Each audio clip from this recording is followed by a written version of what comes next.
This is an interesting picture that I like because this is half of it came from one of the photographs that I did in Venice, Italy. The shady half, and the other half is kind of a figment of my imagination because I wanted to create lots of colorful people and happening in the big plaza with the bridge over it, and that's hard to find in Venice because all these canals are like a alley in the residential area where there's really no interesting happening going on. So I've created this half to show some real happening that's actually going on in Venice in lots of plazas. So that's how this painting came around. It's colorful, half of it real, half of it imaginary. But this painting is been done at the Santa Monica Pier, which is a kind of a historical site because that's the end of the famous Route 66. And what inspired me is the colorful people that were admiring the people down on the beach, leaning over the rail, or the colorful people that were going back and forth from the restaurant and back into town. And it's kind of actionful and colorful, and you can see the background, you can see Santa Monica and Malibu mountains. So that's actually what that depicts. And the next picture is the picture I actually, as a composition of lots of shopping people. What really inspired me with that girl that you see in the foreground. She was standing there in front of the farmer's market. I wasn't sure whether she was doing the calculator or a shopping list. I call them checking the shopping list. And she just sat there, or rather stood there, with all the people coming and going, and she just stood there.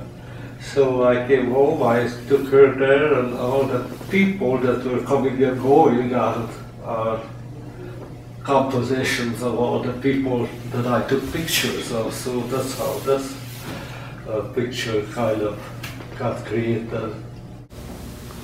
This is other favorite pictures of mine, and I took actually the photograph, lots of photographs at Devil Post Spire. It's the place where they have all these basalt columns, rock formation that's in the high eastern Sierra, north of Mammoth Mountain.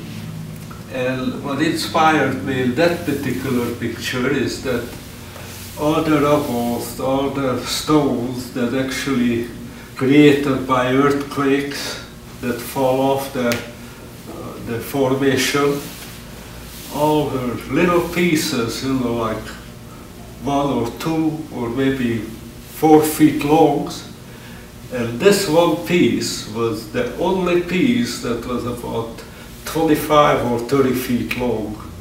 And it's really amazed me how everything broke apart, and this was stayed so straight and so long. So that's how I got to paint that, use that photograph to paint Louis Armstrong. This, I hope everybody knows him as Louis Armstrong.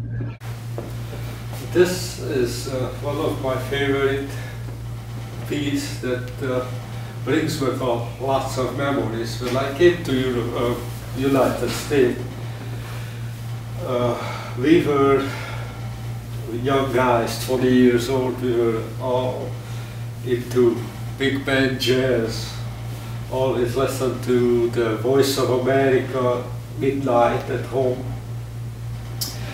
And when we came to New York, we were trying to look up all the pictures, joints, and one day we wandered into a place called Birdland in New York, and there he was playing there, and of course new refugees, new Hungarian young guys saw him. We were really surprised to see him alive. And he was a real nice guy. He shook our hand and talked to us. I don't even know what he said because I didn't speak English. But we really loved the way he worked and played. And this picture, actually I found his picture in a Variety magazine one day. And he actually, on that picture, must have been a younger picture that they took, because he actually looked exactly the way I remember. So I used the picture to paint him, and I put him in the colorful clothes that I remember him wearing. So this is the way I remember him dressed up in that nightclub. And I tried to indicate him, show him that he looked at us and enjoyed how he really admired his working. And that's how this painting came about.